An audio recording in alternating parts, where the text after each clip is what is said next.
Beliau sadar, oh ternyata salah satu permasalahan di Indonesia itu kurangnya jumlah pengusaha. Oke, berarti HIPMI Institute cuma ngasih beasiswa ke anggota HIPMI aja? Oke, di buku Donald Trump yang saya baca, dia itu cerita suatu hari dia jalan nih di jalanan New York, terus ada tukang minta-minta kan. Terus Donald Trump bilang, ngapain kamu minta-minta sama saya, kamu tuh lebih kaya daripada saya, kamu gak punya duit, saya tuh punya utang jutaan dolar gitu kan. Kalau dia Donald Trump minus. Yang namanya putra daerah, mereka sendiri, kita sendiri yang tahu permasalahan daerah itu apa sih. Sekarang kalau misalnya bukan kita sendiri yang solve the problem, itu siapa?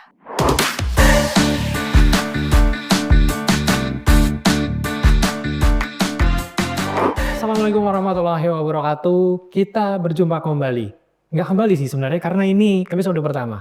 Dan ini adalah podcast dari HIPMI Institute, salah satu badan semi otonom dari HIPMI yang kedepannya kita akan banyak membahas dan menghadirkan narasumber-narasumber terbaik. Tentunya yang relate dengan apa yang dibawa misi oleh HIPMI Institute. Sebelum itu perkenalkan, nama saya Brili Agung. Kebetulan di HIPMI Institute saya sebagai wakil ketua Badan Semi Otonom HIPMI Institute, dan bersama saya karena ini episode pertama jadi spesial, langsung kita datangkan kepalanya, ya adalah Ketua Badan Semi Otonom HIPMI Institute, Mbak Rizka Miranti. Selamat datang, selamat sore. Selamat sore Mas Wakil Ketua Brili atas undangannya. Cantik sekali sore ini. Terima kasih, kita harus cantik selalu ya. Sayapnya di mana? Ditinggal atau enggak? Kan udah dari warna-warna pakai sayap. Ini dibawa ke sayapnya kebetulan. Jadi teman-teman semuanya, untuk informasi kami juga sangat berterima kasih kepada Pijar Foundation yang sudah menyediakan segala macam, segala rupa podcast, sampai terselenggaranya podcast ini, studio, lampu, kamera, dan yang lain segala macamnya. Karena kita bekerja sama, HIPMI Institute secara official memang bekerja sama dengan Pijar Foundation dalam berbagai macam programnya. Yang tentunya nanti akan kita bahas bareng langsung dengan Ketua Rizka. Ya, karena di HIPMI itu biasa kita ngomongnya pakai ketua, ketum gitu-gitu ya. Nah, sebelum kita jauh-jauh dulu nih, kita ngobrol santai, kita mau ngobrol soal konten yang viral belakangan ini. Waduh, karena yang pertanyaan pertama langsung kontrol kan ya. Ya memang posting Ben Wicks ya, salah satu ya dia podcaster lah yang cukup disegani. Bahkan sampai kemarin ketum bus AHB harus langsung menggunakan hak jawabnya untuk klarifikasi. Nah, banyak orang menganggap bahwa HIPMI itu kumpulan para pengangguran, salto, dan yang lain sebagainya. Menurut Ketua Rizka itu gimana? Itu seru ya nonton YouTube-nya, bahwa HIPMI itu kan memang ada di seluruh Indonesia ya. Kita itu beranggotakan 40.000 members seluruh Indonesia. Dan itu be really honest, saya juga nggak kenal pastinya dengan 40.000 seluruh anggota di HIPMI gitu. Tapi mungkin saya bisa menjawab dari asal muasal kenapa sih HIPMI itu didirikan. Jadi HIPMI itu didirikan 54 tahun yang lalu. Itu oleh Bapak Abdul Latif, kita sebutnya Ayahanda, itu karena beliau pada saat itu trip lah ya, keliling dunia bisa dikatakan tahun tersebut ya, sangat privilege gitu. Beliau executive education di MIT dan di beberapa negara maju lainnya, kemudian menemukan solusi untuk negara Indonesia gitu. Ternyata setelah main ke negara maju, beliau sadar, oh ternyata salah satu permasalahan di Indonesia itu kurangnya jumlah pengusaha. Makanya kurangnya jumlah pekerjaan ya diawali dari kurangnya jumlah pengusaha. Kalau sekarang 3% dari total populasi. Ya, jadi masih sangat jauh dari untuk negara maju itu kurang lebih 14% ya. Betul. Jadi memang PR-nya ya untuk kita menjadi negara yang sejahtera, welfare-nya baik itu cukup tinggi gap-nya gitu. Nah, makanya beliau pulang ke Indonesia itu langsung buat surat pada saat itu untuk Pak Presiden Soeharto. Itu beliau tidak kenal dengan Pak Presiden. Jadi sebagai pemuda berumur kalau nggak salah saya 30 tahunan pada saat itu ya, beliau kirim surat ke Pak Soeharto bahwa atas masalah ekonomi Indonesia, Pak Abdul Latif mendirikan yang namanya Himpunan Pengusaha Muda Indonesia untuk menjadi solusi pengecilan gap gitu ya atas jumlah pengusaha di Indonesia ini. Jadi harapannya HIPMI itu bisa menjadi katalis memperbanyak jumlah pengusaha dan ya bisnis di Indonesia untuk menjawab permasalahan ekonomi, pertumbuhan ekonomi gitu. Nah, pastinya teman-teman siapapun di seluruh dunia yang telah menjalankan bisnis itu saya bisa jamin gak mungkin namanya bisnis itu 100% pasti kita di atas terus di puncak revenue-nya di situ terus gitu kan stabil lah. Semua juga mau ya kalau kayak gitu semua orang jadi pengusaha dari bayi gitu kan. Di sini saya bisa jamin kebetulan profesi saya juga selain memberikan soft skills training juga executive coaching kepada banyak C-levels, business owner, maupun itu perintis, CEO, startup, sampai juga pewaris gitu ya kita bilang. Second generation, third generation, all over the world gitu. Saya bisa jamin bahwa gak ada yang lebih mudah dan lebih susah gitu. Kan kelihatan oh yang konglomerat lebih mudah. Sekarang kata siapa lebih mudah ketika anak umur 27 tahun tiba-tiba orang tuanya meninggal, dia generasi keempat harus jadi CEO. Sementara dia harus memimpin perusahaan yang udah ratusan tahun umurnya, orang-orang yang dipimpin itu rambutnya udah putih dengan udah puluhan tahun di situ, tiba-tiba ada masuk anak muda yang karena anak dia harus jadi CEO. Itu kan kebayang ya challenge-nya seperti apa ya. Jadi kalau ngomongin, wah enak hidupnya privilege gitu kan. Emang iya betul, saya nggak bilang hidup privilege itu tidak enak pastinya. Tapi ketika namanya kita membangun bisnis maupun meneruskan bisnis itu pasti ada tantangannya dan hidup itu apapun kita background apapun hidup itu pasti seperti roller coaster. Kadang kita di atas banget, kadang kita di jurang banget gitu. Nah ada juga ya banyak lah kita pasti berbicara dengan banyak orang gitu kan. Ada di mana paginya dia kayak wah warga terhormat di negara dan bangsa, malamnya tiba-tiba kasus dipanggil ke polisi gitu. Jadi itu day and night yang memang hidup roller coaster yang dialami pengusaha gitu kan. Salah satunya juga pasti ngomongin namanya bisnis itu namanya butuh capital ya bisa jadi banyak hutang gitu kan. Jadi dibilang oh ada pengangguran segala macam. Ya memang bisnis itu tidak selalu stabil dan tidak selalu aman, bisa aja tiba-tiba bangkrut ya nauzubillah min dzalik ya, tapi pasti yang namanya bisnis itu untuk bisa bisnis yang stabil biasanya sih memang ada kegagalan dulu di sebelumnya ya, coba-coba bisnis kecil, gede, menengah, kadang malah yang berhasil itu yang paling simpel gitu kan, karena udah rumit apa bikin startup segala macam ternyata bisnis yang jalan yang paling simpel udah di depan mata gitu kan. Nah tapi dalam perjalanannya gampang banget untuk ngocok pengangguran gitu. Ya karena mungkin ini contoh realnya ya gitu. Dari ya lingkungan kita sendiri. Banyak kan misalnya punya tambang gitu atau perkebunan. Ya aset-aset lah dari bisa kita bilang pewaris gitu kan. Ya tapi saat ini memang misalnya belum produktif. Kenapa? Karena memang untuk misalnya dia punya 10 tambang gitu kan. Ayahnya meninggal, tapi dia sendiri sebenarnya lagi ngerjain profesi yang lain gitu kan. Tapi tiba-tiba itu kelimpahan harus dia yang jalanin. Ya mungkin kan ada masa idle dulu untuk know how-nya bagaimana sih menjalankan raksasa ini, company ini. Yang tadinya misalnya dia sebenarnya mau jadi dokter gitu, tapi terpaksa jadi CEO dan businessman. Ya itu kan harus belajar juga terus capital untuk menjalankan misalnya 10 tambang ini buat jadi produktif. Ya gimana nih cari capitalnya? Itu kan juga perlu sometime. Mungkin perlu sometime juga nggak menghasilkan. Apalagi let's say misalnya tambangnya juga kan tambang itu bukan 100-200 ribu dolar ya gitu loh. Butuh capital yang sangat besar, butuh akses ke orang-orang yang juga memiliki capital untuk menjalankan aset-aset tersebut untuk menjadi produktif.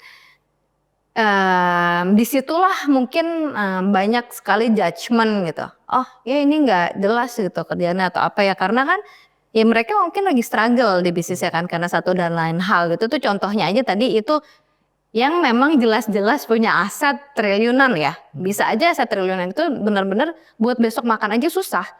Karena kenapa? Karena namanya pengusaha itu lebih pentingnya ngegaji karyawan. Kitanya sendiri belakangan gitu. Saya rasa itu udah semua kayak merasakan gitu. Yang penting gimana yang kerja buat kita sebisa mungkin nggak dipecat dulu. kitanya udah belakangan gitu. Walaupun sebenarnya yang benar itu prinsipnya pay yourself first katanya. Kita sendiri memang harus sustainable. Tapi yang namanya awal-awal pasti kadang ada merasakan dan diberikan pilihan sulit seperti itulah gitu. Nah, jadi untuk menjawab tadi, pengangguran gitu. Ya itu memang saya harus akui ada yang di dalam HIPMI memang yang dalam posisi kesulitan di bisnisnya. Maka dari itu kenapa sih penting untuk menurut saya semua pengusaha ya memiliki komunitas, tidak harus join di HIPMI. Tapi kalau mau join boleh gitu kan, bisa daftar di BPD dan BPC di daerah masing-masing. BPD itu Badan Pengurus Daerah, BPC itu Badan Pengurus Cabang gitu kan. Kenapa sih komunitas itu penting? Karena HIPMI itu merupakan ekosistem untuk saling support gitu. Jadi disitulah malah kita mendapatkan, ya dari sesimpel kita punya teman baru, komunitas yang tahu segimana susah dan strugglingnya sih untuk menjadi entrepreneur di stage manapun kalian. Jadi itu aja kita punya crowd yang saling ngerti. Oke, I know that this is path yang kita pilih yang tidak mudah gitu ya. Itu aja support system secara psikis sudah means a lot. Yang kedua, support system secara dapat mentor-mentor gitu. Saya sendiri personally kenapa saya masuk HIPMI sesimpel karena saya sebenarnya sebelumnya itu profesional. Saya bekerja di human capital, learning development di oil and gas company dari US, kemudian jadi konsultan dan akhirnya membuat usaha sendiri. Sesimpel saya mikir, saya nggak ngerti usaha, saya bukan datang dari background keluarga pengusaha, walaupun banyak yang C-level tapi profesional gitu kan. Beda mindset dan skills dengan pengusaha. Jadi ya udah, of course saya harus belajar dari teman-teman yang lebih berpengalaman. Jadi itulah alasan kenapa saya masuk HIPMI, dan ternyata ya ekspektasi saya walaupun banyak kejutan-kejutan seru di dalam jadi ternyata HIPMI much more than that gitu kan, yang saya duga tidak hanya sekolah bisnis gitu. Jadi tapi juga malah beyond gitu, my imagination, opening doors yang bahkan banyak pintu-pintu terbuka yang tidak saya sangka gitu. Dimana kita berkesempatan ketemu dengan orang-orang dan tokoh-tokoh senior-senior yang kita bisa jadikan mentor, kita bisa ambil ilmunya gitu. Rasanya kalau di HIPMI itu everybody's one call away, butuh apapun itu ada gitu. Jadi mau pengadaan bikin butuh sedotan aja ramah lingkungan, itu ada gitu kan, ada FOR. Jadi sebut merek nih kita, halo Ko David. Butuh misalnya siapapun buat itu ya F&B, mau buat konstruksi, mau beli baja, mau beli emas, ada semua. Pokoknya di HIPMI itu ekosistem supply chain dari ujung sampai ujung itu ada gitu. Dan kurang lebih bisa harga teman lagi kan ya, karena teman gitu. Nah jadi pentingnya menurut saya ya, kenapa memang di HIPMI itu kita ya masuk komunitas itu penting ya, karena saling support itu, dari mempermudah tadi perizinan gimana sih caranya gitu. Baru aja kemarin saya makan bareng gitu sama sahabat, minta temenin gitu kan, tiba-tiba ikut ke sini gitu, lagi mau belajar nih. Belajar kemana? Ternyata mereka baru mau bikin PT bareng nih, teman saya yang bersahabat mau berkolaborasi, terus mau ketemu sama satu orang yang punya bisnis yang gak mirip banget, cuman bisnis modelnya mungkin bisa dipelajari gitu kan. Bagaimana sih pembagian saham, golden share dan lain-lain, struktur kolaborasi bisnis nih kalau 5 orang 10 orang tuh seperti apa sih. Ya udah kita panggil gitu kan, ketemuan di kafe, gimana sih belajar. Ya udah, jadi belajar yang sangat informal gitu. Jadi kita punya reference yang bagus gitu loh. Mau bisnis ini kita bisa belajar ke siapa, mau bisnis itu belajar ke siapa. Everybody is one call away, enggak semuanya harus melalui pendidikan formal gitu. Jadi itu sih mungkin menanggapi, dibilang pengangguran ya namanya bisnis, tidak selalu jaya gitu, selalu revenue-nya pasti semua di atas gitu. That's why saya sarankan bagi teman-teman yang aspiring entrepreneurs dan juga sudah bahkan jadi entrepreneurs, ya kalau ada waktu memang join komunitas, ya keaktifan kan bisa sesuai waktu masing-masingnya. Cuman join komunitas itu menurut saya tidak ada ruginya, karena di situ dapat ya support system ya, tadi informasi. Seperti contohnya kita juga di HIPMI kan memberikan benefit-benefit dari mulai beasiswa, kemudian akses kepada permodalan, perizinan, segala sesuatu yang bisa kita mudahkan untuk teman-teman dalam membuat bisnis, memulai bisnis, memajukan bisnis, naik kelas sampai untuk IPO itu ada semua di HIPMI gitu. Jadi itu sih yang ini kayak dunia baru yang sebelumnya saya nggak tahu sama sekali gitu. Ternyata support sistemnya tuh begitu besar gitu di HIPMI gitu sih. Oke, sudah gamblang ya. Kalau saya sih wajar-wajar aja lah, karena kan 40.000 orang se-Indonesia kan nggak mungkin semuanya pengusaha sukses, pasti ada yang sedang struggle, fasenya naik dan turun. Saya masuk HIPMI 2015, Mbak Rizka 2017. 2017. Junior saya malah Dan junior. kita sama-sama di Jaksel. Ini anak selatan semua nih. Tapi kalau saya asli Purwokerto, Jawa Tengah. Kalau beliau memang lahir dan besar di sini. Oke, tadi kita udah ngomongin HIPMI secara luas ya. Sekarang kita akan mengerucut ke HIPMI Institute-nya sendiri. Jadi for your information teman-teman, apa itu HIPMI Institute? Jadi di HIPMI itu ada yang namanya Badan Resmi Otonom. Itu di bawah bidang 1, yaitu OKK. Dan Badan Resmi Otonom itu terbagi 2. Ada yang hobi, ada yang profesi. Hobi misalnya run, otomotif, dan yang lainnya. Nah, HIPMI Institute sendiri masuk di profesi. Nah, sebelum kita apa itu HIPMI Institute, saya juga langsung ke ketuanya aja nih.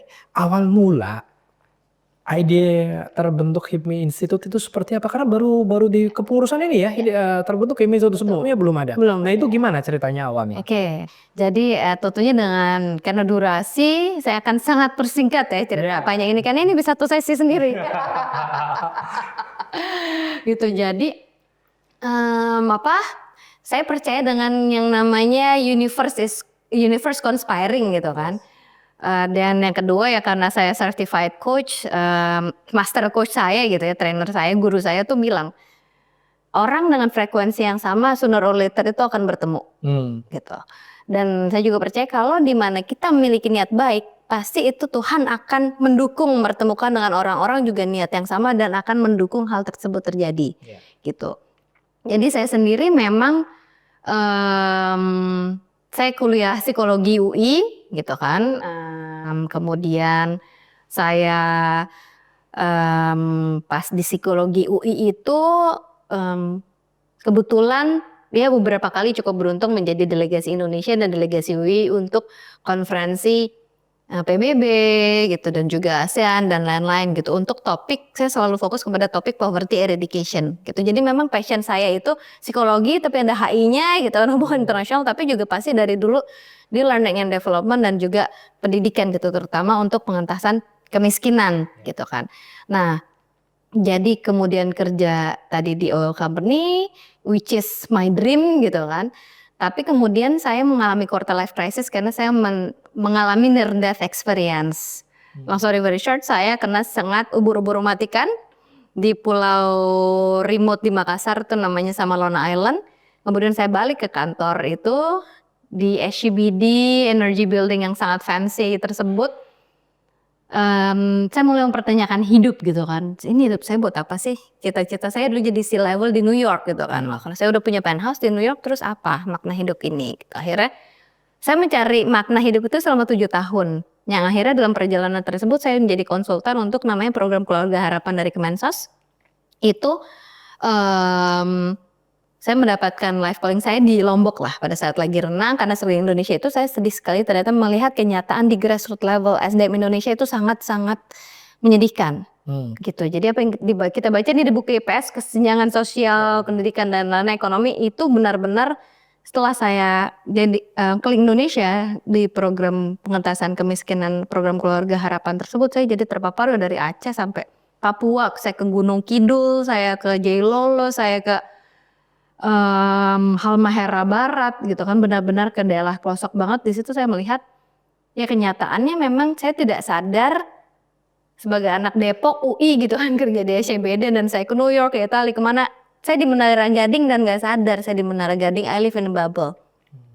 Disitulah saya menemukan panggilan saya gitu, bahwa oh ternyata Indonesia sangat butuh bantuan gitu loh di pembangunan SDM. Kebetulan memang itu passion saya, disitulah saya menemukan life calling. Oke, dari near death experience tersebut kan saya mencari makna hidup dan life purpose saya itu apa sih? Ya udah saya menemukan life purpose saya untuk membantu salah satunya pembangunan SDM terutama specifically di Indonesia dan membantu orang bertransformasi menjadi their best self globally lah ya, itu mimpi besar saya personal.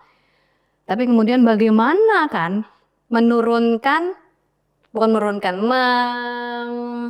menjawantahkan gitu kan mimpi yang begitu besar itu dalam realita gitu kan. Kemudian ya pasti pulang dari situ ya saya mendirikan akhirnya usaha training. Lagi-lagi ya itu tadi Mas Takung, tiba-tiba panggilan-panggilan ada sendiri lah ya, saya ditemukan orang-orang yang tepat sehingga mimpi itu secara natural terjadi. Saya memiliki bisnis di bidang people development, memberikan training tidak hanya untuk leaders di Indonesia tapi juga globally, C-level dari London, Afrika, Amerika, dan kemarin juga saya kasih training dan coaching untuk anak-anak Ivy League ya, Harvard, MIT, Columbia, Babson, NYU gitu ya, nggak semua yang tadi saya sebut Ivy League tapi intinya top universities ya di New York dan Boston. Dari situ saya juga di HIPMI tiba-tiba ya dipercaya gitu kan ya amanah untuk menjadi ketua HIPMI Institute. Nah kenapa bisa seperti itu? Itu kan semuanya saya tidak pernah, ya alhamdulillah gitu, saya memang dari dulu selalu diminta gitu kan kalau untuk mengisi posisi-posisi leadership. Saya juga pernah di Toastmasters gitu jadi presiden dan lain-lain. Dan di HIPMI Institute juga sama gitu halnya terjadi gitu, saya mendapat tawaran tersebut dan memang ya itu ya saya yakin semua orang ada masanya gitu, bahwa di masa kepemimpinan Ketum Akbar Buhari ini beliau ya leader yang cukup ya visioner dan juga ingin mensupport lah teman-teman HIPMI, mendorong teman-teman HIPMI untuk berinovasi dan juga berkarya dan memberikan dampak di ekspertisnya masing-masing.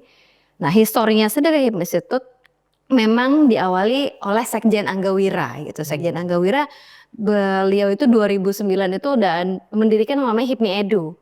Tapi karena ya kesibukan beliau dan visi-visi beliau yang lain gitu kan banyak sekali yang dikerjakan. Akhirnya itu tidak berlanjut. Makanya dari sini ya mendapat pengawalan juga selain oleh Ketum HB juga oleh Sekjen Anggawira gitu kan. Melanjutkan HIPMI Edunya bertransformasi namanya menjadi HIPMI Institute gitu.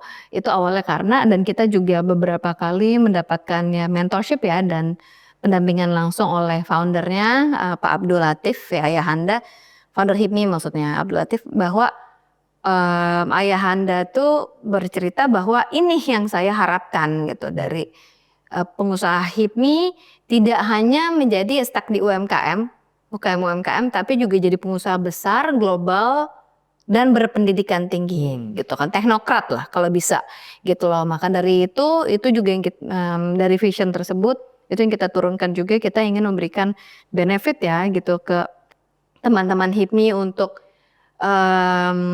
bisa jadi pengusaha bertaraf global gitu. Salah satu caranya dengan kita memberikan benefit, kita bekerja sama. Kemarin terima kasih Monash University Indonesia dan juga Tsinghua.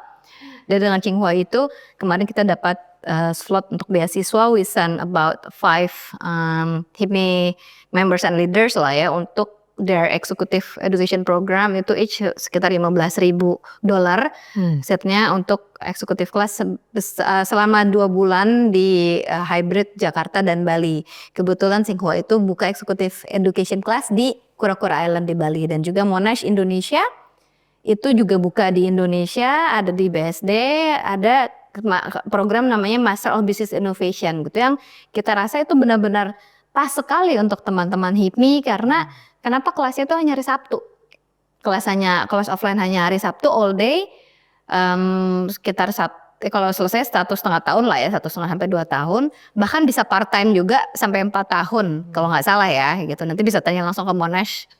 Tapi kelasnya itu offline, bahkan bisa online juga. Selasa Kamis offline hanya 2 jam malam-malam. Jadi itu sangat cocok lah ya bagi teman-teman HIPMI maupun profesional yang harus menjalankan bisnisnya gitu. Kita kemarin ada kerjasama, Monash juga memberikan beasiswa, ada yang full, ada yang partial gitu, untuk teman-teman HIPMI bisa merasakan gitu ya, naik kelas dirinya sendiri dengan pendidikan formal gitu, S2, S3. Kita juga sekarang sedang berkomunikasi dengan LPDP gitu, bahwa LPDP itu sekarang ada program beasiswa khusus untuk pengusaha gitu. Itu yang pengen kita ajak gitu teman-teman HIPMI semua naik kelas. Sebelum bisnisnya naik kelas harus kita sendiri naik kelas gitu. Kalau nggak salah kata Bill Gates, correct me if I'm wrong, the best investment itu investment dari leher ke atas gitu. Jadi itu yang kita mau bantu buka akses ke teman-teman gitu kan.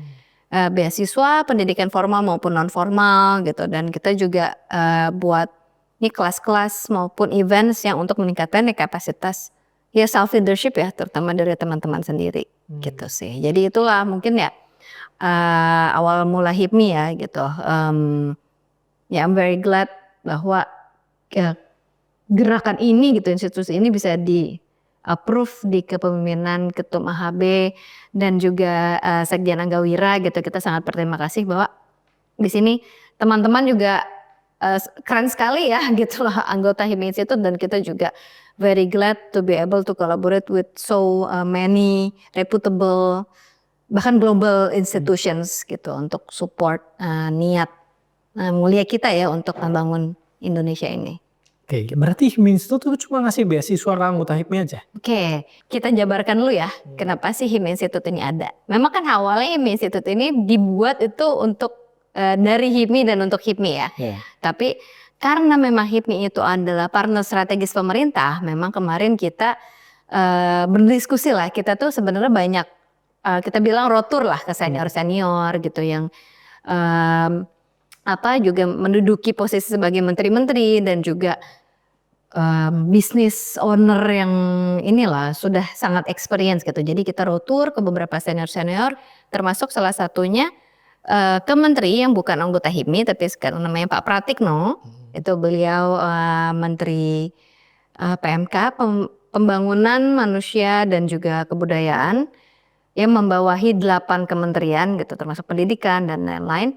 Kita berdialog lah ya, kita minta masukan bagaimana sih Pak biar kita bisa membangun Indonesia Emas 2045 ini. Kemudian mendapat inspirasi lah ya dari beliau bahwa mungkin HIPMI Institute tidak hanya bisa berfokus hanya untuk anggota HIPMI saja, tapi juga bahkan memberi manfaat untuk anak muda gitu di luar HIPMI gitu untuk pembangunan Indonesia Emas 2045 itu.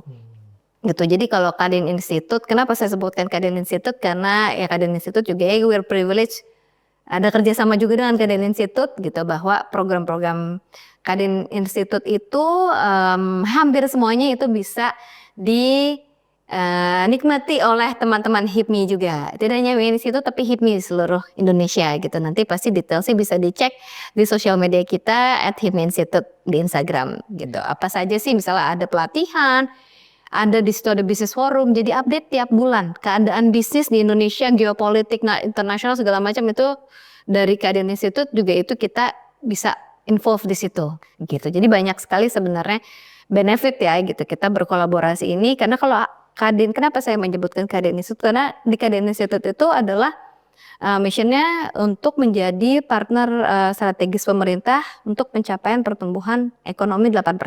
Gitu. Nah kalau kita menjadi partner pemerintah untuk mencapai Indonesia Emas 2045 gitu. Jadi memang kalau Kadin Institute memang fokusnya ke pertumbuhan ekonomi, dapat memberikan banyak edukasi dan lain-lain buat UMKM memang banyaknya terutama. Nah kalau HIPMI Institute itu fokus ke pembangunan SDM. Jadi tidak hanya untuk anak HIPMI, member HIPMI saja, tapi juga even beyond that. Makanya kita kemarin juga, kita spiritnya itu lebih ke collaboration ya, karena kita percaya bahwa namanya kita punya goal besar, dan saya sendiri memang life callingnya gitu kan, memang terus membangun human capital di Indonesia. I think it's a really big task to do, kita nggak bisa kerjakan sendirian. Gitu, even dari HIPMI ada 40.000 gitu, tapi kan nggak semua passionnya di situ ya. Jadi we believe in collaboration, that's why selain kita berkolaborasi dengan tadi Kadin Institute, kita juga berkolaborasi dengan Pijar Foundation di dan juga Temasek, di mana kita ada program meningkatkan micro credentials di second tier universities di Indonesia gitu. Jadi kita berkolaborasi dengan Pijar untuk tadi micro credential skills tersebut. technical dan juga soft skills. Terus kemudian yang kedua karena kan memang permasalahan di Indonesia itu adanya ya banyak unemployment ya gitu. Karena ada gap antara kebutuhan industri dan juga apa yang diproduce dari akademi gitu. Makanya we try to close the gap by that collaboration gitu. Terus yang berikutnya kita juga baru saja bekerja sama dengan Mata Garuda. Mata Garuda itu jadi asosiasi alumni penerima beasiswa LPDP dari Kementerian Keuangan. Bisa kita bilang smart mungkin 1% kali ya, saya lupa jumlah berapa persen yang penerima beasiswa LPDP sampai sekarang. Intinya bisa kita bilang ya those are the smartest people ya teman-teman di Mata Garuda itu yang memang jadi tumpuan kita juga untuk membangun negara bersama-sama gitu. Makanya kemarin kita mengadakan apa yang namanya Impact Planner. Baru saja bulan kemarin itu ada business competition untuk yang mendaftar sekitar 3.000 orang dan juga kita match top winners lah ya 100 top itu dengan venture capital. Kebetulan kita bekerja sama dengan 5 venture capital BUMN dari mulai MDI Venture, BNI, BRI, Mandiri dan juga satu lagi apa ya kemarin ya? Cukup banyak sih ternyata. Ya, jadi ada 5 atau 6 lah venture capital yang memang kita adakan speed dating dan juga bagi 5 top winner itu kita berikan kesempatan seperti mini Shark Tank ya di depan untuk presentasi pitching gitu di depan venture capitalnya. Nah, salah satunya pemenangnya adalah wakil ketua di sini. Wah, tanpa orang dalam memang beliau. Saya mendaftar itu sebelum kerjasama antara Hipmi dengan Mata Garuda, jadi tidak ada skenario apapun di baliknya. Disclaimer ya. Disclaimer. Jadi memang kita join di tengah-tengah gitu kan, let's say untuk make the impact planners happen, tapi Brili sudah tersaring menjadi salah satu pemenang utama gitu. Jadi ya kebetulan ya namanya tadi Mas Takung untuk di situ-situ lagi. Nah, jadi tuh our surprise juga ya surprise because you deserve it, congratulations. Kita kebanggaan kita ini menang lomba di mana-mana, cuma bisa di googling namanya. Veteran pemenang lomba ini kompetisi bisnis. 40 hours. Lu kan udah nggak boleh. Udah nggak mau syarat nih. Uprising gitu. Jadi seperti itu gitu. Jadi kolaborasi dengan Mata Garuda tadi Impact Planners dan juga kemarin yang mendaftar untuk datang di acaranya 700 ya kalau tidak salah gitu. Dan setelah kerjasama yang cukup sukses itu kita merasa sepertinya ini Mata Garuda dan Hipmi harus berkolaborasi jangka panjang gitu. Kenapa? Kan Mata Garuda itu kan very smart people ya. Banyak banget dan kemudian memang dari LPDP itu mendorong untuk lebih banyak menjadi entrepreneur sekarang. Bukan hanya pulang terus misalnya jadi employee, tapi didorong juga untuk menciptakan lapangan pekerjaan. Of course, seperti yang kita tahu, menjadi first time entrepreneur is not easy kan. Nah, sementara di Hipmi ini, ya udah lumayan makan asam garam lah anak-anaknya kan. Ada learning curve yang sudah terjadi gitu. Bisa dibilang street smart gitu. Ini book smartnya. Rasanya akan amazing kan nih kalau dua forces ini saya rasa harus bernetwork dan berjejaring sejak awal ya untuk bisa berkolaborasi, mau itu untuk membuat organisasi, gerakan maupun bisnis gitu kan ya, terutama bisnis of course gitu loh. Makanya dari sini kita ingin berkolaborasi jangka panjang juga dan akan ada ya upcoming programs lah dari Mata Garuda dan juga Hipmi gitu ya. Sebetulnya Mata Garuda tuh kemarin baru pergantian kepengurusan dari ketua Leo menjadi ketua Bagus gitu kan. Kita sangat terhormat sekali ya bisa bekerja sama dengan Mata Garuda, itu contohnya. Jadi kita sudah bekerja sama dengan tadi yang Mata Garuda dan juga siapa Pijar dan Temasek. Satu lagi juga Miss Foundation. Miss Foundation itu adalah yayasan yang didirikan oleh Prince Salman di Saudi Arabia gitu. Jadi ada yang namanya Miss Foundation, mereka itu tujuannya untuk membangun Saudi Arabia 2030. Jadi mereka tuh ada banyak program development untuk human capitalnya dan kemudian memang ada online learning yang kita kemarin sudah diberikan ya akses ya untuk tidak hanya anggota HIPMI tapi seluruh masyarakat Indonesia bisa mengakses online learning tersebut. Tapi memang ya dalam bahasa Inggris. Makanya kita mensupport juga teman-teman untuk bisa berbahasa Inggris gitu. Jadi kita juga dalam diskusi kerjasama ya untuk penyedia tadi lembaga penyedia persiapan beasiswa maupun masuk S2, S3 bahkan S1 dan juga persiapan bahasanya itu untuk bisa mungkin teman-teman HIPMI bisa mendapatkan diskon gitu karena ya tadi karena untuk kita misal mau masuk top tier university pasti kan mungkin persiapannya juga bukan sehari 2 hari ya, butuh bulanan maupun tahunan gitu, mulai persiapan esai, GMAT dan lain-lain. Nah itu juga kita rasa kita tuh bangun ekosistem biar teman-teman tidak terintimidasi, wah ternyata bahasa Inggrisnya TOEFL-nya harus segini, IELTS harus segini.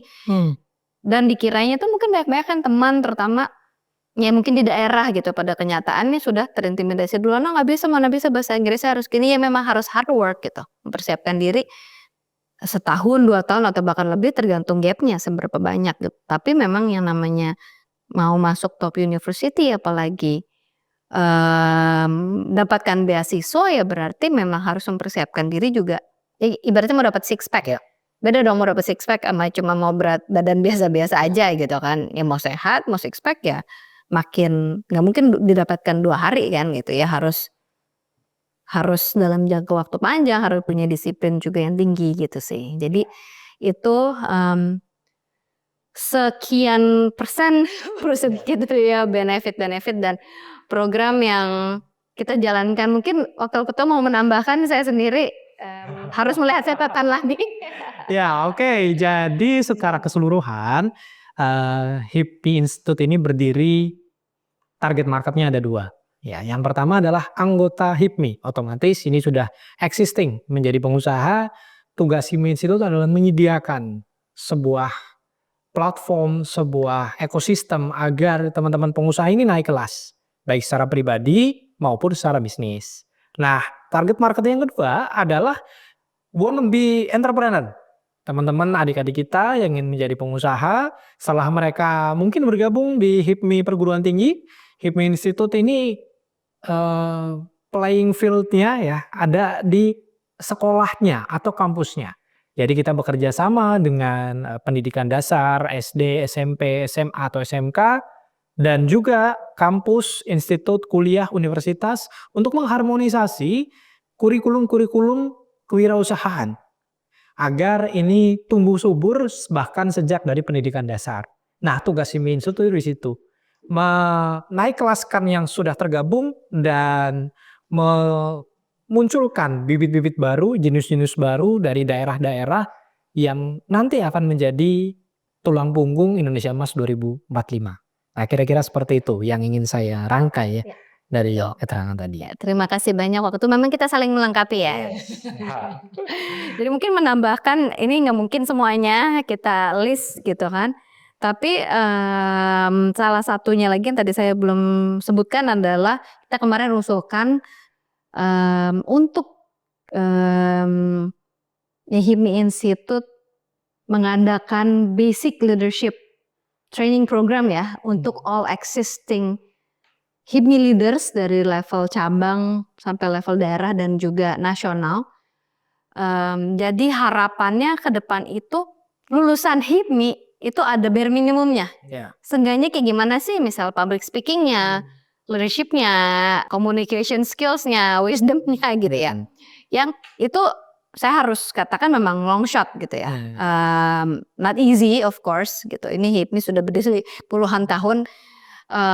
Tapi we will do our best untuk menjadikan itu kenyataan gitu. Kita buat kurikulumnya dan juga hopefully ini bisa running di seluruh Indonesia. Jadi teman-teman juga bisa mendapatkan pembekalan karena memang pada kenyataannya di lapangan HIPMI itu menjadi funnels buat ya batu lompatan ya buat menjadi future leaders bahkan di level daerah masing-masing.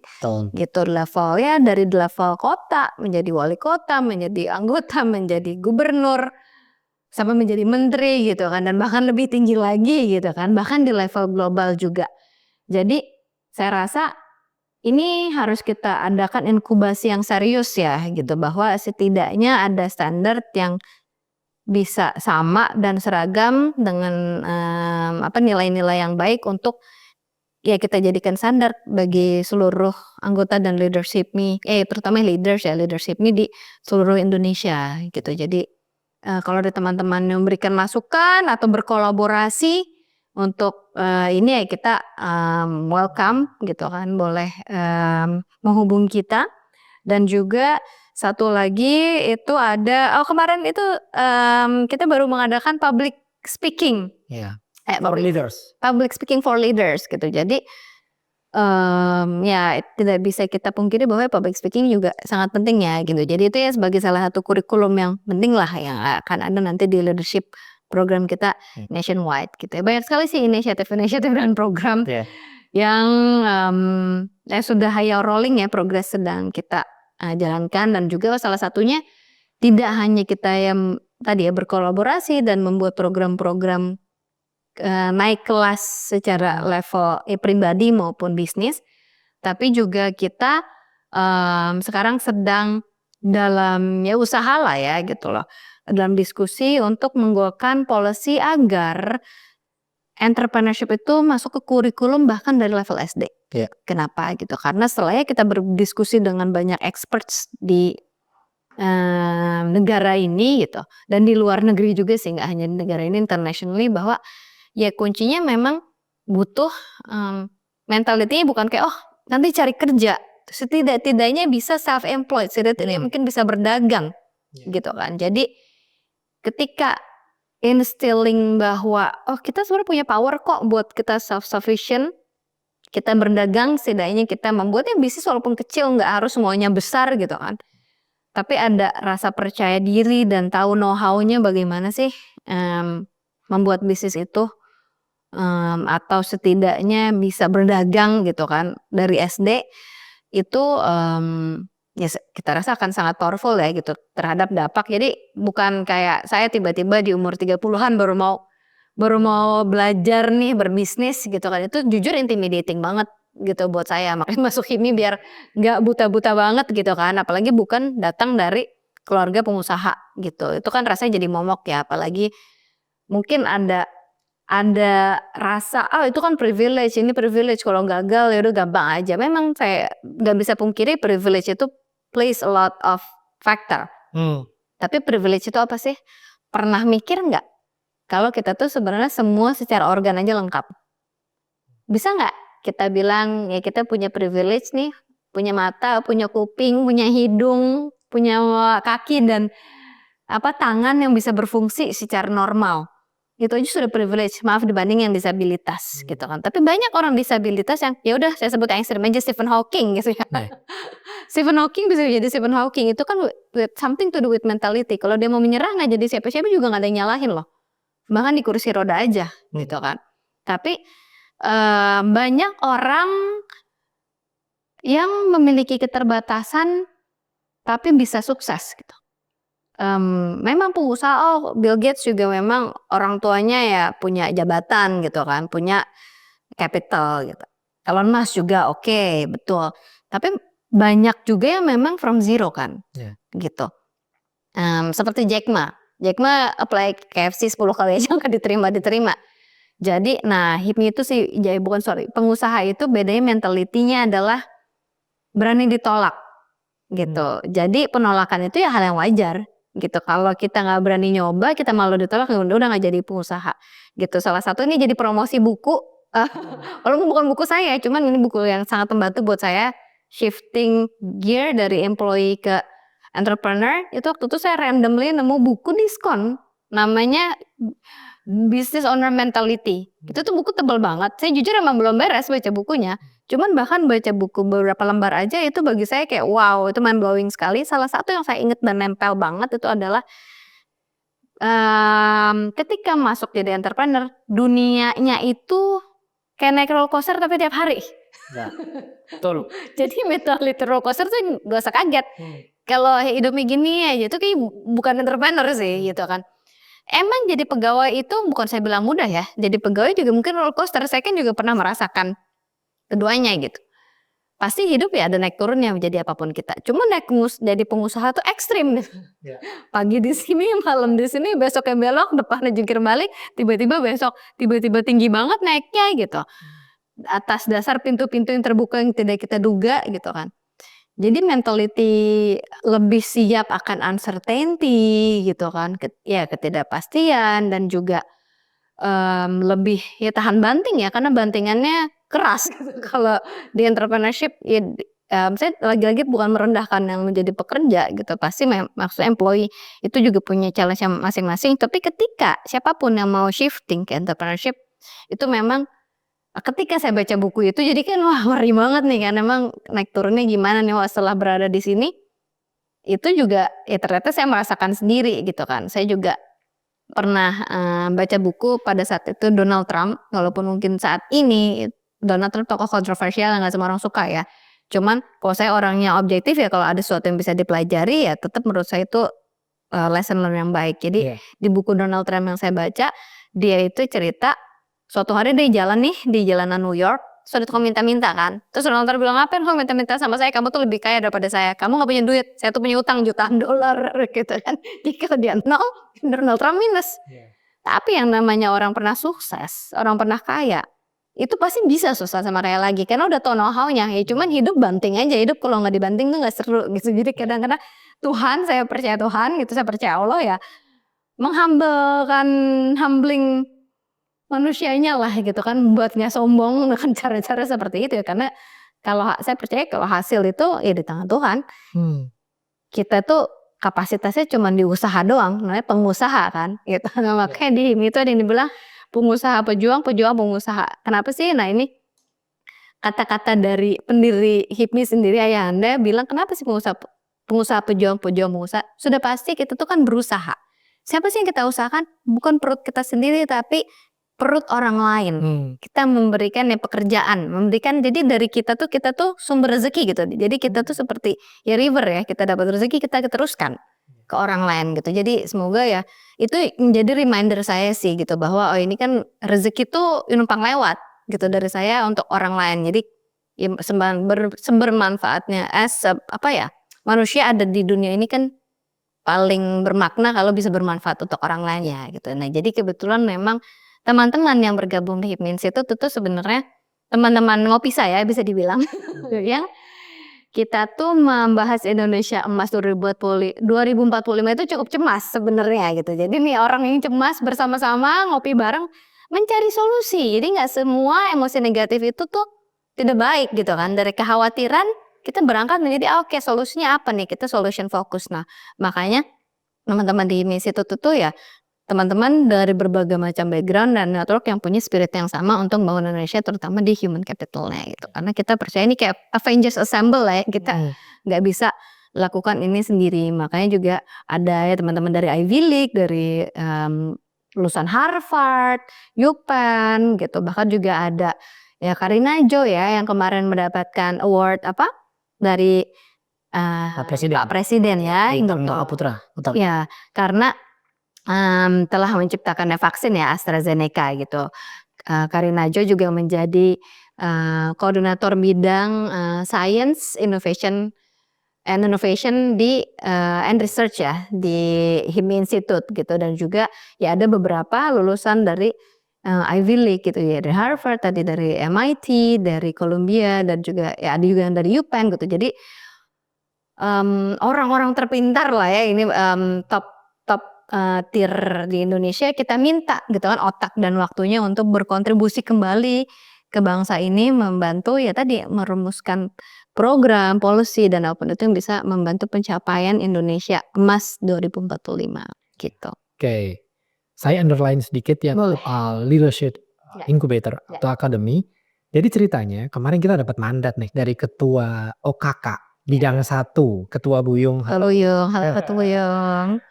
Karena HIPMI kan organisasi kader ya. Nah sekarang kita melihat banyak sekali, ya mungkin nggak banyak sekali, sebagian lah ketum BPC atau KSB, BPD maupun leader-leaders yang mengisi posisi di BPP itu kadangkala gagap ketika mereka sampai ada di posisi leader itu. Nah Kalau kita lihat di HIPMI sebenarnya udah ada sistem, ada Diklat Cap, Diklatda, Diklatnas, tetapi itu dipandang masih kurang cukup. Karena orang hanya datang, nyimak, dapat sertifikat, lantas dia bisa naik ke level berikutnya. Nah, karena dia nggak kurang cukup, HIPMI Institute dikasih mandat untuk membuat sebuah program atau kurikulum yang menggodok leader-leader sini dari level BPC, BPD sampai BPP. Dan ini gosipnya sih dari Wajik. Nggak bisa nyalon dari ketum kalau bonus. Betul, untuk kebaikan. Iya, untuk kebaikan. Karena visinya ayahanda itu tadi pengen melihat teman-teman HIPMI ini jadi pengusaha yang bukan hanya daerah atau lokal tapi justru menjadi pengusaha global. Ya. Harapannya kapan itu akan dimulai di launching? Secepatnya ya. Secepatnya. Secepatnya karena memang apa namanya? Di sini kita bukan bilang Diklatda itu tidak bagus. Sekarang tidak semua orang juga cukup privilege bisa bertemu dengan tokoh-tokoh nasional ya. Betul. Gitu loh. Berguru, dimentori oleh orang-orang yang sukses di bisnis masing-masing maupun memiliki posisi-posisi yang strategis gitu ya di Indonesia. Kita bisa dapat akses, kita bisa dapat pembelajaran yang tidak ada di buku, mau itu kuliah S1, S2, S3 sampai manapun gitu ya. Pengalaman-pengalaman mereka yang di sharing di Diklatda itu memang ya sangat penting dan menjadi bahan pembelajaran kita juga. Tapi memang itu kan sifatnya satu arah. Nah, sementara di program yang ingin kita build ini ya sifatnya memang real skills gitu. Dimana harapannya ya ini memang lebih interaktif, dua arah dan mendapatkan manfaat yang berbeda lah. Dari ya Diklatda yang ratusan orang ini lebih intimate untuk ya teman-teman masuk HIPMI terus keluar ya program HIPMI Institute Leadership Academy tersebut ya jadi orang yang berbeda gitu, ada transformasi ke arah yang lebih baik ya, sehingga dalam kepemimpinannya punya pakem-pakem dasar-dasar yang juga kuat, harapannya menjadi fondasi posisi leadership yang lebih tinggi dipercayakan berikutnya gitu kan, mau itu di bisnisnya maupun itu nanti dipercayakan di posisi-posisi strategis yang penting di masa depan gitu. Iya, oke. Jadi kita lebih ke membantu membekali nih teman-teman udah punya amunisi sebelum dipercayakan jabatan-jabatan atau roles yang lebih berat lagi kan gitu. Tadi kan Tua Rizka sempat mention juga di HIPMI Institute ini kayak Avenger gitu. Banyak orang-orang keren, ada Karina Jo, Ketua Rizka sendiri juga sangat keren. Tapi ada satu nama yang mungkin semua orang tahu nama ini, tapi mungkin banyak orang nggak tahu kalau nama ini ada di HIPMI, bagian dari HIPMI Institute. Salah satu pembina kita yang sekarang CEO Danantara. Nah, Mas Pandu Syahrir itu menjadi salah satu pembina kita, teman-teman. Nah, itu gimana ceritanya bisa ada beliau nih Institute? Karena kemarin baru closing Danantara Institute juga ya. Itu ya betul. Jadi sama satu lagi itu kan saking banyaknya program kita lupa. Jadi kita juga sudah dipercayakan untuk memang ada Danantara Academy kalau nggak salah ya. Itu yang akan ada beasiswa dan lain-lain itu secara resmi nanti dari HIPMI kan akan memberikan benefit dan dikerjasama juga untuk anggota HIPMI. Nah itu nanti akan bekerja sama dikelolanya oleh HIPMI Institute. Begitu. Lewat HIPMI Institute. Gitu karena kenapa bisa begitu? Saya bingung mulai dari mana. Karena teman ngopi kayaknya. Ya begitu semua diawali dari ngopi bareng. Gitu. Jadi memang kebetulan saya sudah kenal Mas Pandu Syahrir dari ya sebelum ada HIPMI Institute ya begitu. Jadi sudah kenal Mas Pandu Syahrir dan memang lagi-lagi kita gitu ya mengajak siapapun bergabung HIPMI Institute dengan berbagai macam capacity. Itu yang saya lihat jujur bukan CV-nya tapi hatinya. CV of course it comes later. Tapi hatinya bahwa ada secercah concern dan juga harapan untuk masa depan Indonesia terutama di bidang human capital. Gitu. Jadi knowing him personally, saya tahu Mas Pandu memang sangat peduli akan pendidikan dan human capital Indonesia. Makanya kenapa di suatu kesempatan saya todong, saya minta kesediaan beliau untuk menjadi Dewan Pembina HIP Institute gitu. Dan ya alhamdulillah sekali beliau ya bersedia gitu kan. Walaupun ya beliau sangat sibuk sekarang tapi ya kita ya mendapatkan inilah ya support seperti contohnya sesimpel kemarin kita sangat grateful sekali Mas Pandu dan Pak Arief dari Danantara bahkan meluangkan waktunya untuk menjadi pembicara di Impactpreneur gitu. Itu sangat-sangat teman-teman peserta kemarin kita mendapatkan banyak sekali feedback positif gitu, bisa belajar ilmu yang lagi-lagi tidak ada di buku gitu, bahwa perjalanan seorang Pak Pandu Syahrir itu juga tidak semudah itu gitu, sangat banyak kerikil dan gunung kali bukan kerikil dong dalam sampai berada di titik sekarang. Orang kan ngeliat wah silaunya doang ya privilege itu, no enggak, semua orang tuh pasti ada kawah candra di mukanya masing-masing gitu loh yang orang tuh nggak lihat gitu kan, orang tuh belum tahu ceritanya gitu. Jadi ya begitu sih awal mulanya memang ya semuanya dari kenal dulu ya gitu, dari kenal dulu terus saya melihat memang saya tahu salah satu passion beliau ya beliau sangat peduli dengan pendidikan Indonesia dan masa depan human capital Indonesia, makanya ya kita kumpulkan keberanian ya untuk ya menghadap Pak Pandu untuk meminang Pak Pandu untuk menjadi Dewan Pembina kita, karena kita anak muda ini masih butuh arahan. Betul. Biar tidak sana sini biar tidak salah arah gitu. Mungkin yang nonton ini juga penasaran karena mereka melihat banyak sosok-sosok keren ya hebat gitu di Institute yang mungkin satu visi dengan teman-teman. Pertanyaannya gimana sih caranya kalau pengen tergabung ya di ekosistemnya HIP Institute? Oke, bagus sekali pertanyaannya karena kita percaya bahwa kan ini spirit kita HIP Institute kan BPP levelnya yaitu nasional. Kita kan memang sejujurnya berpusat di Jakarta, walaupun memang banyak dari anggota kita ya ketua-ketua kita yang berasal dari daerah ya. Ada salah satu yang keren sekali nih harus saya sebutkan itu apapun gitu ya, Ketua Albar, Ketua OKK HIP Institute. Jadi Ketua Albar ini memiliki bisnis Renewable Energy Company PLTD Makassar, karena bisnis tersebut bisa memberikan akses listrik untuk daerah-daerah terpencil di pelosok Makassar. Nah, jadi harapannya sebenarnya misi HIPMI itu sebenarnya apa sih? Pengen mereplikat orang-orang keren seperti Albar, Brili. Nah, Ketua Brili itu saya harus juga saya salut gitu. Kenapa bisnisnya itu di bidang agriculture? Indonesia itu kan negara agraris dan maritim ya. Betul. Seyogyanya seharusnya kan menjadi leader. Di sektor tersebut, tapi kan kita belum. World leader betul. Seharusnya kita menjadi world leader di sektor tersebut. Tapi kan ini belum. Jadi of course saya personally appreciate sekali untuk orang-orang yang memang bergerak di bidang-bidang yang seharusnya itu andalan kita gitu kan, kebanggaan kita. Jadi bisnis wakil Ketua Brili sendiri agrari belum boleh dijelaskan? Nanti ada sesi khusus. Ada sesi khusus ya. Panjang lagi soalnya nanti sehari semalam. Iya itu dia. Gitu. Jadi sebenarnya masih banyak banget pertanyaan yang harus kita kupas. Iya. Mungkin apa tadi yang menjawab itu bagaimana caranya gitu kan. Jadi teman-teman kan ada yang di BPC, BPD. Jadi kita sangat encourage sekali teman-teman HIPMI terutama yang ada di daerah itu untuk mendirikan Badan Otonom HIPMI Institute. Badan semi otonom gitu. Di BPD dan BP-nya masing-masing tentu bisa bicara dengan ketua umumnya masing-masing untuk mendirikan.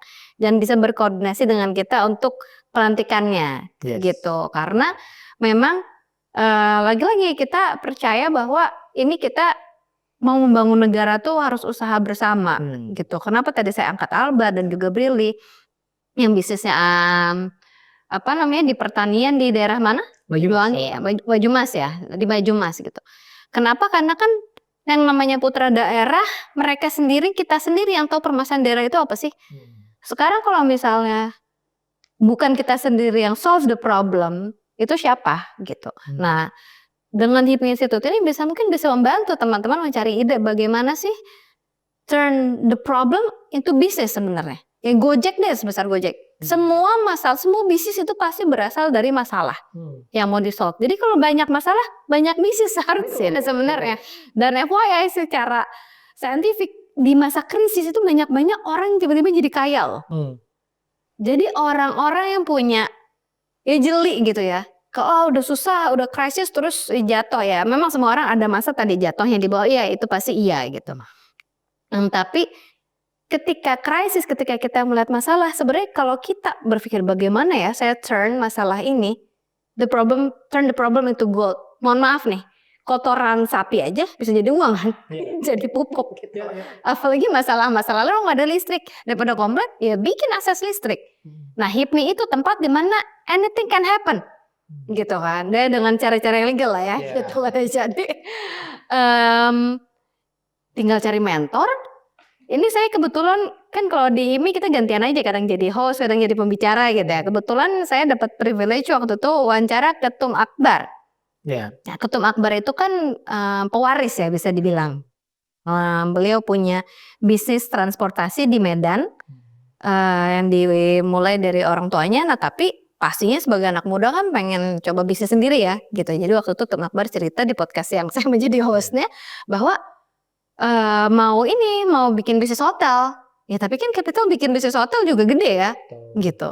Terus juga gimana bikin bisnis hotel, orang-orang tuanya bukan bisnis hotel. Tapi karena channel di HIPMI ya Ketum Akbar tinggal nanya ke senior gitu kan. Bang gitu kan, Tum izin gitu. Kalau mau bikin hotel, kira-kira harus berguru ke siapa ya? Ya udah jadi diberikan mentor-mentor yang tepat, ngobrol ke mentor-mentor yang tepat, lagi-lagi semua berawal dari ngopi gitu kan.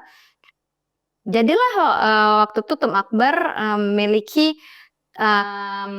kalau tidak salah Swiss Bell di Medan gitu. Itu kan the power of HIPMI gitu loh. Jadi dan banyak lah kisah teman-teman HIPMI yang juga naik kelas before and after HIPMI gitu. Karena tadi kan diberikan akses, kita belajar, ibaratnya kelas akselerasi lah ya. Kita belajar sendiri sama belajar sama teman-teman yang udah gagal gitu kan. Ini di depan ada lubang ya. Jadi kita bisa nggak melewati lubang itu, kita bisa shortcut gitu karena udah ada teman-teman yang belajar. Janganlah mengulang kesalahan orang lain gitu kan. Jadi sesimpel itu. Jadi kita mau bisnis apa ya pasti di HIPMI itu ada gurunya. Sesimpel yang kemarin saya bilang yang ngopi bareng aja gitu. Teman saya mau collab gitu kan. Ini bisnis modelnya gimana sih? Ya udah ngopi sama orang yang lebih expert gitu kan. Gak usah yang susah-susah banget menteri siapa. Teman aja sendiri gitu ya. Si ini nih kayaknya ada yang kenal nggak? Minta konekin aja gitu. Kita di sini connecting people sih sebenarnya gitu kan. Jadi butuh apa tinggal bilang.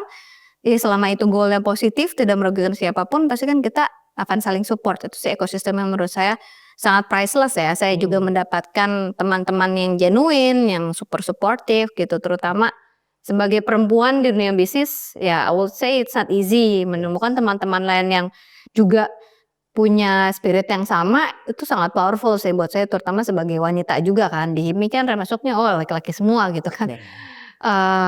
Ya saya tidak ada masalah sih, tapi tetap punya tribes of women dengan spirit yang sama itu sangat-sangat menjadi support system yang very powerful gitu. Jadi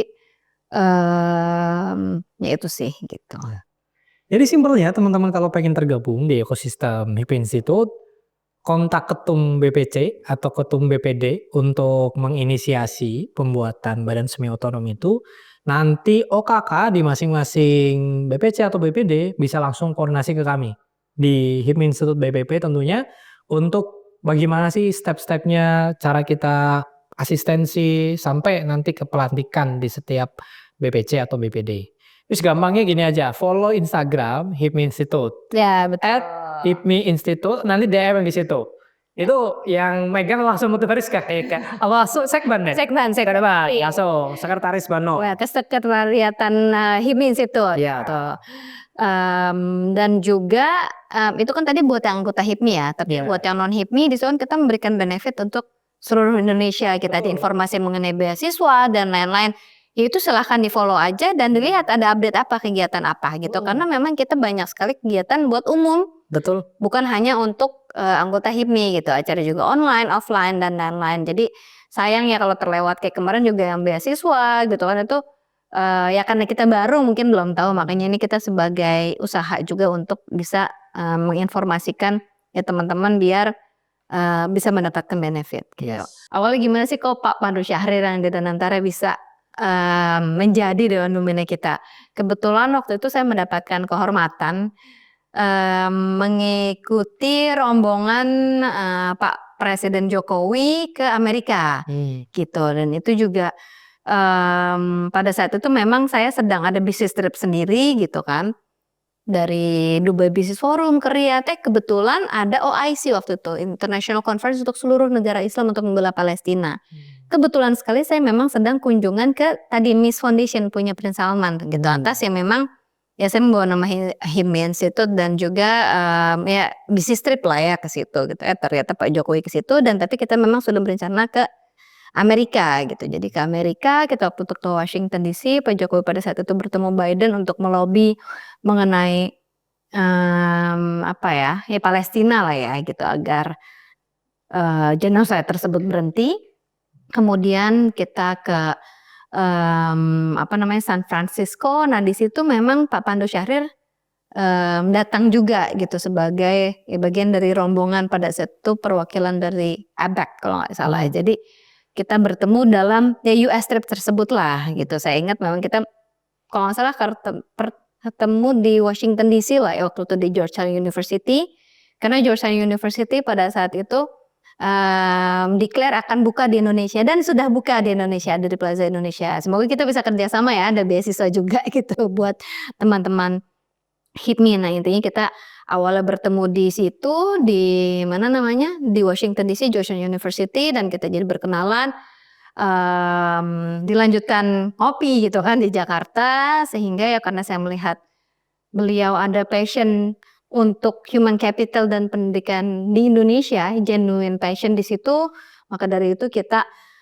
meminta gitu kan, memohon beliau untuk menjadi Dewan Pembina kita, agar kita lurus jalannya dan terarah gitu untuk memberikan dampak buat Indonesia. Jadi terima kasih Mas Pandu gitu kan untuk waktunya, kemarin juga jadi pembicara di acara Impactpreneur.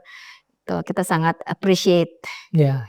Terakhir, ini kan masa aktif kita ya, Mas. Periode kita kan sebenarnya mengikuti periode Ketumbes ya. Ketum Akbar. Sampai 2002 sampai 2025. Nah, harapannya siapapun yang nanti akan terpilih menggantikan untuk di periode selanjutnya, harapannya untuk ketum terpilih nanti itu apa? Oke, untuk ketum maksudnya pengganti Ketum Akbar ya? Iya. Oke. Tentunya ini kan perjuangan yang saya rasa butuh waktu panjang ya. Nggak dalam 6 bulan, wah kita Avenger banget, superhero bisa berubah. Tiba-tiba tercapai nih Indonesia Mas 2045. Of course siapapun ketua umum yang terpilih nanti harapannya adalah badan otonom ini akan tetap ada. Dan juga program-program yang memang bagus silahkan diteruskan. Kalau ada program-program yang lebih bagus lagi ya lebih amazing lagi gitu. Tapi harapannya ini apa yang sudah dijahit ya nggak hilang begitu saja, karena ini kan ibaratnya foundationnya sedang dibangun ya. Terus sayang kalau udah bikin struktur yang kuat gitu kan, yang bagus, terus kerjasama dengan pihak-pihak yang juga sangat influential gitu kan, globally dan juga locally, nationwide Indonesia, itu sayang kalau tidak diteruskan. Jadi pasti harapannya adalah siapapun yang jadi ketua umum nanti terpilih untuk menahkodai HIPMI di periode berikutnya, yaitu bisa meneruskan ya HIPMI Institute ini ya, sehingga menjadi bekal untuk pembangunan, menjadi ya peran-peran yang penting lah, memegang peranan penting juga untuk menjadi partner pembangunan Indonesia Emas 2045 gitu. Itu, jadi siapapun yang pengen kepilih, ini harus ada nanti di visi misinya pada saat munas ya. Oke, terakhir teman-teman, jadi untuk teman-teman di seluruh Indonesia, baik HIPMI maupun yang sudah tergabung di HIPMI maupun yang tidak tergabung di HIPMI, tapi punya kesadaran untuk bersama-sama membangun Indonesia Emas 2045, mungkin bisnisnya di bidang pendidikan, baik formal maupun non formal, LSP, LKP, konsultan dan yang lainnya.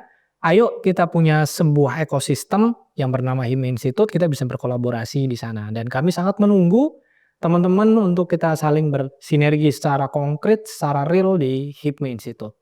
Dan terakhir sebelum saya tutup, saya lagi-lagi ingin mengucapkan terima kasih kepada Pijar Foundation dan terutama kameramen kita yang betah ya dengerin kita bercakap dari tadi. Terima kasih. Dan untuk teman-teman, saya ingin juga promosikan ya dengan Pijar Foundation. HIPMI Institute sudah melakukan banyak sekali kolaborasi nyata. Salah satunya buku yang tadi di sini diterbitkan oleh Pijar Foundation. Kebetulan saya penulisnya. Ini merupakan sebuah real collaboration yang akan kita berikan kepada Indonesia. Harapannya seperti itu. Dan kami juga teman-teman yang punya inisiatif, ide besar, gagasan besar untuk Indonesia, ayo gabung di HIPMI Institute, kita konkretkan, kita wujudkan bersama. Ya, mungkin boleh dibilang loh, itu judulnya apa? Judulnya The Farmers Undercover, Jalan Ninja Petani Muda, Berdaya dan Kaya Raya. Ini ada logonya Pijar nih di sini, wah. Jadi thank you Pijar, luar biasa. Dengan HIPMI Institute bisa berkolaborasi dengan sangat cantik. Terima kasih, kita akan segera kembali di episode berikutnya selanjutnya, tentunya dengan narasumber yang gak kalah keren. Mungkin nanti Mas Pandu bisa kita undang ya. Semoga ya. Iya, Ketua Rizky jadi hostnya. Saya jadi penontonnya saja.